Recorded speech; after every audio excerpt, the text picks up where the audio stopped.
Hello friends, আসসালামু আলাইকুম। সবাইকে অনেক অনেক ঈদের শুভেচ্ছা ও ভালোবাসা জানিয়ে আরও একটি নতুন রেসিপি নিয়ে চলে আসলাম। আজকে 4 ধরনের ডেজার্ট রেসিপি করে দেখাবো। আর এই ডেজার্টগুলো খুবই জনপ্রিয়। ঈদের দিন এই ডেজার্টগুলো বানিয়ে নিতে পারেন খুব কম সময়ে এবং খুব সহজে। আশা করছি এই রেসিপিগুলো আপনাদের পছন্দ হবে। পছন্দ হলে লাইক, কমেন্ট, শেয়ার করে চ্যানেলটিকে সাপোর্ট করবেন, এভাবে পাশেই থাকবেন।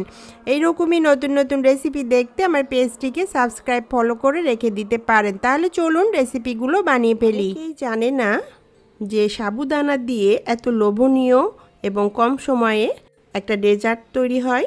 নিয়ে চলে আসলাম সাবুদানার ডেজার্ট একটা রেসিপি। আর এটা খুবই কম সময়ে এবং ঘরে থাকা কম উপকরণ দিয়ে কিন্তু চটজলদি এই ডেজার্টটা তৈরি করে নেওয়া যায়। আর এতটাই লোভনীয় আর মজার এই ডেজার্টটা, দেখলে চোখ জুড়াবে আর খেলে পারে মনটা ভরে যাবে। গরমে এরকম ঠান্ডা ঠান্ডা ডেজার্ট থাকলে ইফতারির টেবিলটা এবং ঈদের দিনের সকালটা জমে যাবে। যে কেউ দেখলে আপনার প্রশংসায় পঞ্চমুখ হবে। আশা করি এই রেসিপিটা আপনাদের ভালো লাগবে। তাহলে চলুন কিভাবে এই ডেজার্ট রেসিপিটা বানাবো সেটা আপনাদেরকে দেখাই। সাবুদানার ডেজার্ট করার জন্য পাতিলায় আমি পরিমাণ মতো পানি দিয়ে এটাকে ফুটিয়ে নিয়েছি। পানিটা যখন ভালো মতো ফুটে আসবে তখন এখানে দিয়ে দিলাম 1 কাপ সাবুদানা। সাবুদানাটা দেওয়ার পর নেড়েচেড়ে এটাকে ভালো মতো রান্না করে নিতে হবে। সাবুদানাটা রান্না করার সময় মিডিয়াম টু লো ফ্লেমে রান্না করতে হবে, তাহলে পরে আস্তে আস্তে সাবুদানাটা খুব ভালোভাবে সিদ্ধ হয়ে যাবে। আর সাবুদানাটাকে খুব ভালো করে সিদ্ধ করে নিতে হবে, কাঁচা থাকলে হবে না। তো বন্ধুরা, চুলার আঁচ কমিয়ে দিয়ে আমি সাবুদানাটা রান্না করে নিয়েছি। সিদ্ধ হওয়ার পর দেখতে এরকম হবে সাবুদানাটা। তারপর এই সাবুদানাটাকে আমি একটা স্ট্রেনারে নিয়ে বেশি করে পানি দিয়ে আমি 3-4 বার খুব ভালোভাবে ধুয়ে নিয়েছি। পানি দিয়ে ধুয়ে নিলে সাবুদানাটা একদম ঝরঝরে হয়ে যাবে। আর এটা ধুয়ে নিয়ে তারপর আমি একটা বাটিতে অল্প পরিমাণে পানি দিয়ে এই সাবুদানাটাকে রেখে দিব সাইডে। পানি দিয়ে রাখলে সাবুদানাটা জমে যাবে না, একদম ঝরঝরে থাকবে। একটা সাইডে রেখে দিয়ে এখানে চুলায় আমি একটা প্যান বসিয়ে দিলাম। এইরকম একটা কফি মগ দিয়ে মেপে 2 মগ গরুর দুধ দিয়ে দিলাম। আর এখানে হলো 1/2 লিটার দুধ আছে। দুধটা দেওয়ার পর এখানে আমি 1/4 কাপ চিনি দিয়ে দিলাম। মিষ্টিটা আপনারা আপনাদের পছন্দ মতো কমিয়ে বাড়িয়ে নিতে পারবেন। তারপর আমি যে চিনিটা দিয়েছি 1/2 লিটার দুধে একদম পারফেক্ট মিষ্টি হবে। তারপর এখানে 2 কাপ দুধ দিয়েছি, সেজন্য এখানে আমি 2 চামচ আগার আগার পাউডার দিয়ে দিলাম। দিয়ে এই পাউডারটাকে খুব ভালোভাবে এই দুধের সাথে মিশিয়ে দিব। এখনও আমি কিন্তু চুলা জ্বালাইনি। খুব ভালোভাবে এটা আগার আগার পাউডারটা মিশিয়ে নিতে হবে। চুলা জ্বালিয়ে দিলে আগার আগার পাউডারটা মিশতে চাইবে না, তাই ঠান্ডা দুধের মধ্যে আগার আগার পাউডারটা খুব ভালোভাবে মিশিয়ে নিতে হবে।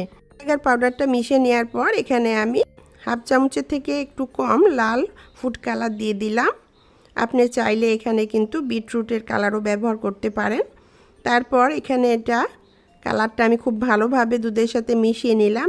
আমি এখানে লাল রং ব্যবহার করেছি, আপনি চাইলে কিন্তু আপনার পছন্দ মতো যে কোনো কালার ব্যবহার করতে পারেন। তারপর এখানে আমি 1 চামচ ভ্যানিলা এসেন্স দিয়ে দিলাম। ভ্যানিলা এসেন্স অপশনাল, আপনি চাইলে দিতে পারেন, না দিলেও কোনো সমস্যা নেই। দিলে খুব সুন্দর একটা ফ্লেভার আসবে। ভালোভাবে এটাকে মিশিয়ে নিলাম। তারপর আমি চুলাটা জ্বালিয়ে দিলাম, দিয়ে মিডিয়াম হিটে রেখে এটাকে রান্না করে নিব। নেওয়ার পর এখানে আমি যে সাবুদানাটা ধুয়ে পানি দিয়ে বাটিতে করে রেখে দিয়েছিলাম, সেই সাবুদানাটা এখানে দিয়ে দিলাম। দেখুন, একটু পানি দিয়ে সাবুদানাটা রাখার কারণে দুধের মধ্যে সাবুদানা দেওয়ার পর খুব সুন্দরভাবে এটা সাবুদানার সাথে মিশে যাচ্ছে। খুব ভালোভাবে রান্না করে নিতে হবে নেড়েচেড়ে। যেসব বন্ধুরা আমার পেজে নতুন আছেন এবং ইউটিউব থেকে দেখছেন, সেই সব বন্ধুদের বলবো একটা সাবস্ক্রাইব করে দেওয়ার জন্য, এবং ফেসবুক থেকে যেসব বন্ধুরা দেখছেন সেই সব বন্ধুদের বলবো একটা ফলো দিয়ে দেওয়ার জন্য। যেসব বন্ধুরা আগে থেকে সাবস্ক্রাইব, ফলো দিয়ে রেখেছেন তাদেরকে অসংখ্য ধন্যবাদ, অনেক অনেক ভালোবাসা। এভাবেই সবসময় সাপোর্ট করবেন, পাশে থাকবেন। বেশি বেশি করে শেয়ার করুন ফ্রেন্ডস ফ্যামিলির সাথে। কমেন্টস করে জানান রেসিপিটি আপনার কাছে কেমন লেগেছে। ভালো লাগলে একটা লাইক দিতে ভুলবেন না। খুব ভালোভাবে রান্না করে নিতে হবে নেড়েচেড়ে। আর এটাকে সব সময় নাড়তে থাকতে হবে, নাহলে হয়তো দলা পেকে যাবে। খুব ভালোভাবে নেড়েচেড়ে এটাকে রান্না করে নিলাম। আর এটা বেশি রান্না করতে হবে না, খুব ভালো মতো যদি একটা বলক চলে আসে আর একটু রান্না হয়ে গেলেই বা সেটাকে নামিয়ে নিতে হবে। বেশিক্ষণ রান্না করলে দেখা যাবে পাতিলাতে এটা জমে যাবে, সেই জন্য তাড়াতাড়ি এটাকে নামিয়ে নিতে হবে। একদম খুব ভালো মতো এটা রান্না হয়ে গেছে, ফুটানো হয়ে গেছে। এটাকে আমি এখন নামিয়ে নিব। এরকম একটা বাটি আমি নিয়ে নিয়েছি এটা সেট করার জন্য। এই বাটির মধ্যে গরম গরম এই সাবুদানার ডেজার্টটা ঢেলে নিলাম, একটা চামচ দিয়ে একটু নেড়ে চেড়ে দিলাম। দেওয়ার পর এই বাটিটাকে আমি টেবিলের উপরেই একটা সাইডে ঠান্ডা হওয়ার জন্য রেখে দিব। তো এটাকে আমি কিছু সময় রেখেছিলাম, 4 থেকে 5 ঘন্টা। এরপর 5 ঘন্টা রাখার পর আমি এটাকে নর্মাল ফ্রিজে রেখেছিলাম সারা রাত। এখন সকালে আমি এটা সার্ভ করে আপনাদের দেখাচ্ছি। তো এটাকে আমি এখন হলো মোল্ড আউট করার জন্য চাকু দিয়ে একটু সাইডটা ছাড়িয়ে নিলাম, আর চাকু দিয়ে সাবধানে ছাড়াতে হবে।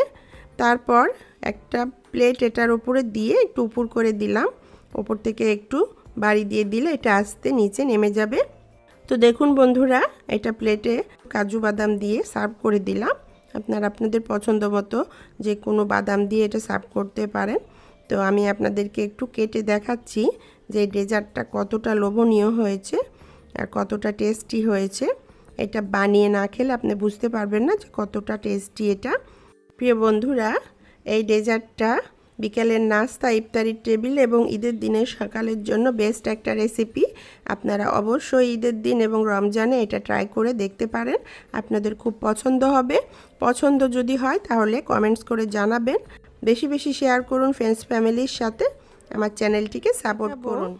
বাসবুসা রেসিপি, আর এটা আরবের একটা জনপ্রিয় এবং ঐতিহ্যবাহী একটা ডেজার্ট রেসিপি। এটা সুজির একটা কেকের রেসিপি, আর এই রেসিপিটা একবার খেলে কিন্তু বারবার বানিয়ে খেতে ইচ্ছে করবে। রেসিপিটা ভালো লাগবে, তাহলে চলুন রেসিপিটা বানিয়ে ফেলি। রেসিপিটা করার আগে কিছু কাজ আমি আগে গুছিয়ে নিব। এখানে একটা কাজের ওভেন প্রুফ বাটি নিয়ে নিয়েছি, আর সমান এরকম ছড়ানো একটা বাটি হতে হবে। আর এই বাটিটাতে আমি তেল ব্রাশ করে নিব, 4 সাইডে খুব ভালোভাবে তেলটা ব্রাশ করে নিয়ে সাইডে রেখে দিব। এবার একটা শিরা তৈরি করে নিব। এখানে আমি চুলায় একটা প্যান বসিয়ে দিলাম, দিয়ে 1 বাটি চিনি দিয়ে দিলাম, আর ওই বাটিটা দিয়ে মেপেই 1 বাটি পানি দিয়ে দিলাম। দিয়ে চুলার আঁচ মিডিয়াম হিটে রেখে এটাকে খুব ভালোভাবে একটা বলক তুলে নিব। আর এটাকে বেশি জাল করা যাবে না, কিংবা ঘন আঠালো শিরা করা যাবে না, পাতলা একটা শিরা তৈরি করে নিতে হবে। আমি এটাকে 2 থেকে 3 মিনিট জাল করেছি, করার পর শিরাটা রেডি হয়ে গেছে। শিরাটা বানিয়ে নিয়ে আমি ঠান্ডা করে নিব। এবার এখানে একটা বড় সাইজের বাটি নিয়ে নিয়েছি, আর এটার মধ্যে একটা রুম টেম্পারেচারে থাকা ডিম নিয়ে নিলাম। ডিমটা ফ্রিজে ঠান্ডা হলে হবে না, নর্মাল তাপমাত্রায় থাকতে হবে। ডিমটা ভেঙে দিয়ে দিলাম, আর এখানে আমি 1/3 কাপ চিনি দিয়ে দিলাম। চিনিটা ডিমের সাথে মিশিয়ে নিয়ে মেল্ট করে নিব। চিনিটাকে একদম গলিয়ে নিব খুব ভালো করে। আর এরকম সাদা একটা কালার হয়ে আসলে এখানে 1 বাটির থেকে একটু কম, 1.25 বাটি সুজি দিয়ে দিলাম। সুজিটা মোটা সুজি। আর এখানে 1 কাপ তেল দিয়ে দিলাম। 1 চামচ বেকিং পাউডার দিয়ে দিলাম। 1 চামচ ভ্যানিলা এসেন্স দিয়ে দিলাম। এবার এটাকে খুব ভালোভাবে মিশিয়ে নিব। খুব ভালোভাবে এটাকে মিশিয়ে নিতে হবে সব উপকরণগুলো।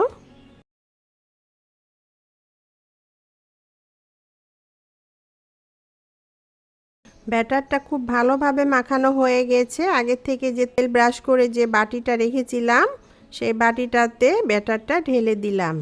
একটু ট্যাপ করে নিলাম, ভিতরে যেন কোনো বাবলস না থাকে। ওভেনে আমি দিয়ে দিয়েছি, দিয়ে এটাকে কিছু সময় বেক করে নিয়েছি। নিয়ে তারপর বের করে নিয়ে আবার আমি এখানে কিছু বাদাম সাজিয়ে দিলাম, দিয়ে তারপর আবার ওভেনে দিয়ে দিয়েছি। দিয়ে এটাকে আমি 35 মিনিট বেক করেছি। বেক করার পর ফিরে আসলাম, ওভেন থেকে এটা বের করে নিয়েছি, নিয়ে এটাকে ঠান্ডা করে নিব। আর এটা খুব ভালোভাবে ঠান্ডা হয়ে গেছে। এখন আমি একটা চাকু দিয়ে 4 সাইডটা মোল্ড থেকে আলাদা করে নিব এবং একটা সাইজ করে কেটে নিব। পর এটা কেটে নিয়েছি। আর যে শিরাটা বানিয়ে রেখেছিলাম সেই শিরাটা এটার উপরে আস্তে আস্তে চারপাশে ছড়িয়ে দিব। এভাবে ঢেলে দিয়ে এটাকে নর্মাল ফ্রিজে আমি সারা রাত্রের জন্য রেস্টে রেখে দিব। তো বন্ধুরা, আমি একদিন পর ফিরে আসলাম। সারা রাতটা আমি এটা ফ্রিজে রেখেছি, রেখে ঠান্ডা করে নিয়েছি। এখন এটাকে একটু আমি উঠিয়ে দেখাবো মজাদার হয়েছে, কতটা সফট স্পঞ্জি হয়েছে এই কেকটা।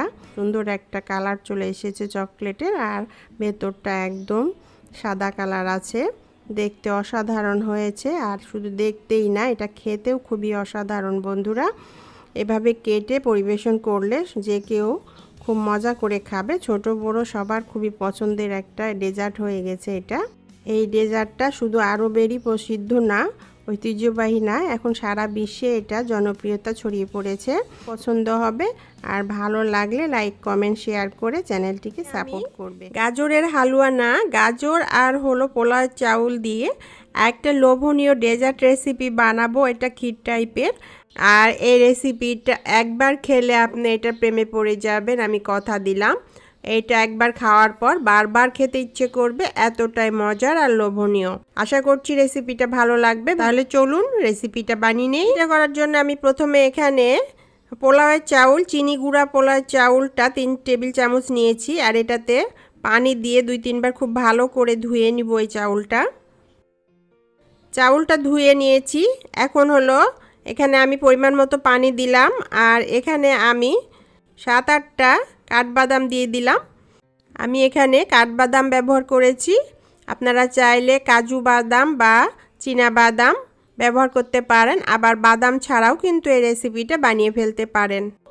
আর ঢাকনা দিয়ে ঢেকে এটা রেস্টে রেখে দিব কিছু সময় ভেজার জন্য। কিছুক্ষণ পর ফিরে আসলাম। এখানে আমি বাদামের খোসাগুলো ছাড়িয়ে নিয়েছি, আর চাউলটাও খুব ভালোভাবে ভিজে গেছে। এখন আমি একটা ব্লেন্ডারের জারে এটা নিয়ে নিলাম, আর এটাতে কোনো পানি ব্যবহার করব না, পানিটা আমি ফেলে দিয়েছি।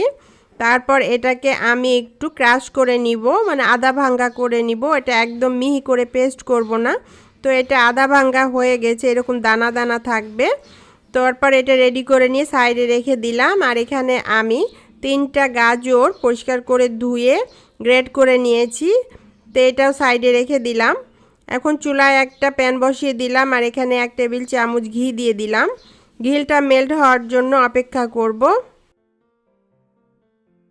ঘিটা মেল্ট হয়ে আসলে এখানে আমি একটা তেজপাতা দিয়ে দিলাম, 2টা এলাচ দিয়ে দিলাম, আর 1 টুকরো দারুচিনি দিয়ে দিলাম। দিয়ে এগুলোকে নেড়ে চেড়ে কিছু সময় ভেজে নিলাম। এরপর এখানে গাজরটা দিয়ে দিলাম। গাজরটা দিয়েও নেড়ে চেড়ে এটাকে একদম লো আঁচে ভেজে নিব। ভাজা হয়ে গেলে এখানে আমি 1/2 কাপ চিনি দিয়ে দিলাম, আর ঢাকনা দিয়ে ঢেকে লো আঁচে রেখে কিছু সময় রান্না করব। কিছুক্ষণ পর ফিরে আসলাম। দেখতেই পাচ্ছেন চিনিটা একদম মেল্ট হয়ে গেছে, আর আস্তে আস্তে এটা মেল্ট হয়ে একদম গলে এটার সাথে মিশে যাবে। একটু ভালো করে নেড়ে চেড়ে এটাকে রান্না করে নিতে হবে কিছু সময়। আবার ঢাকনা দিয়ে দিলাম, আর চুলার আঁচ লো আঁচেই আছে। কিছুক্ষণ রান্না করে নিলাম।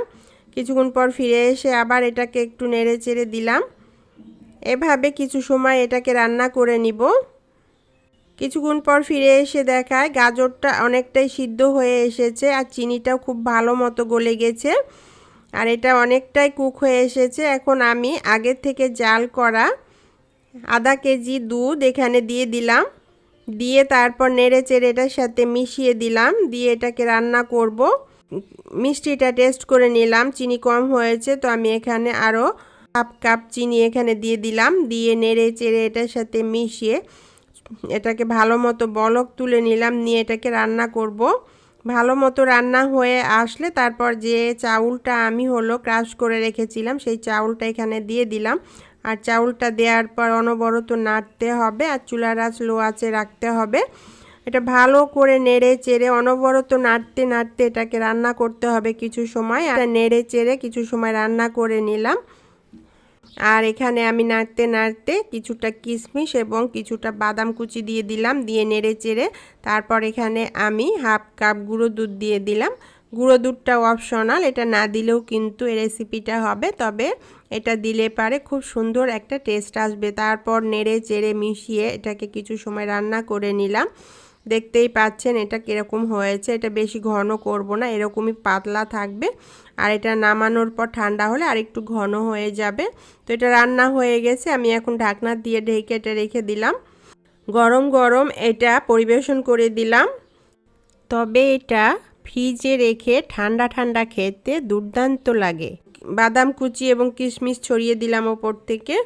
এটা যে এত লোভনীয় হয়েছে, এতটা টেস্টি, বন্ধুরা আপনারা একবার বানিয়ে না খেলে বুঝতে পারবেন না। এটা খাওয়ার পর অন্যরকম একটা ফিল আসবে। গাজরের হালুয়া তো সবসময় খেয়েছেন, এবার এভাবে রান্না করে খেয়ে দেখুন। গাজর এবং পায়েসের একটা ফিল পাবেন এটার মধ্যে। আশা করছি ভালো লাগে। ডেজার্ট রেসিপি করে দেখাবো, নরম তুলতুলে, মুখে দিলেই মিলিয়ে যাবে আর স্বাদটাও তুলনীয়। খুব সহজে কিভাবে রেসিপিটা বানাতে পারবেন সেটাই আজকে আমি দেখাবো। তাহলে চলুন রেসিপিটা বানিয়ে ফেলি। রেসিপিটা করার জন্য একটা সমান কাচের পাত্র নিয়েছি, ছড়ানো পাত্র নিতে হবে। আর এটাতে আমি প্রথমে তেল ব্রাশ করে নিব, নিয়ে এটা সাইডে রেখে দিব।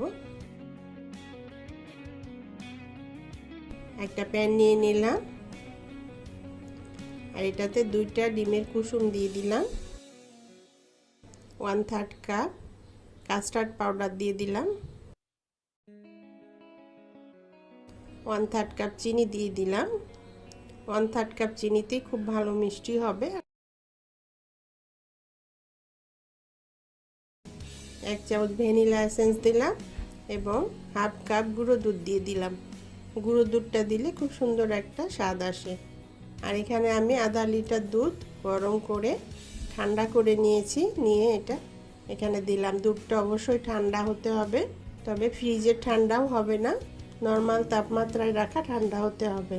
দুধটা দেওয়ার পর খুব ভালোভাবে এটা চামচ দিয়ে মিশিয়ে নেব।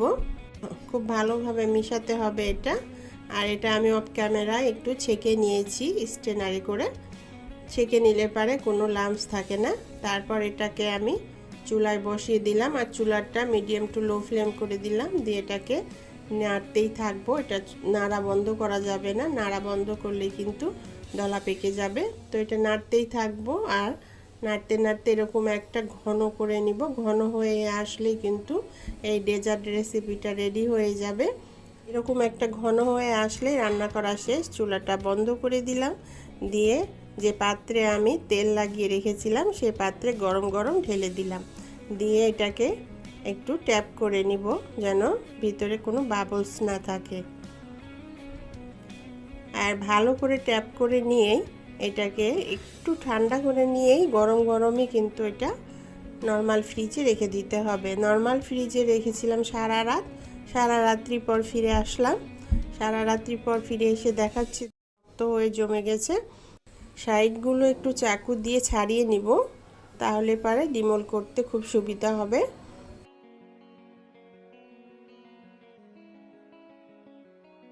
তারপর একটা সমান জায়গায় এটা রেখে ডিমোল করে নিলাম।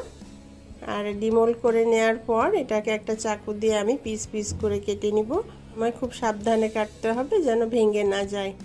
তবে এটা যে সুন্দরভাবে জমে গেছে, ভাঙবে না। তবে কেটে নিয়েছি, কি সুন্দর হয়েছে। আর এই কিউবগুলোকে আমি এখানে একটা বাটিতে গুঁড়ো দুধ নিয়ে নিয়েছি, গুঁড়ো দুধে কোট করে নিব। এভাবে আমি সবগুলো ডেজার্ট কোট করে নিব। সবগুলো কোট করে নেওয়া হয়ে গেছে।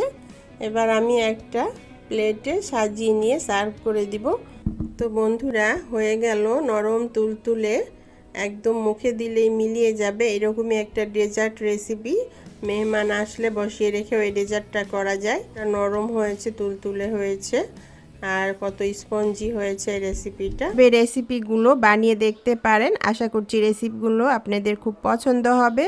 পছন্দ হলে লাইক কমেন্ট শেয়ার করে আমার চ্যানেলটিকে সাপোর্ট করবেন, পাশেই থাকবেন। সবাই ভালো থাকবেন, সুস্থ থাকবেন। ঈদ মোবারক।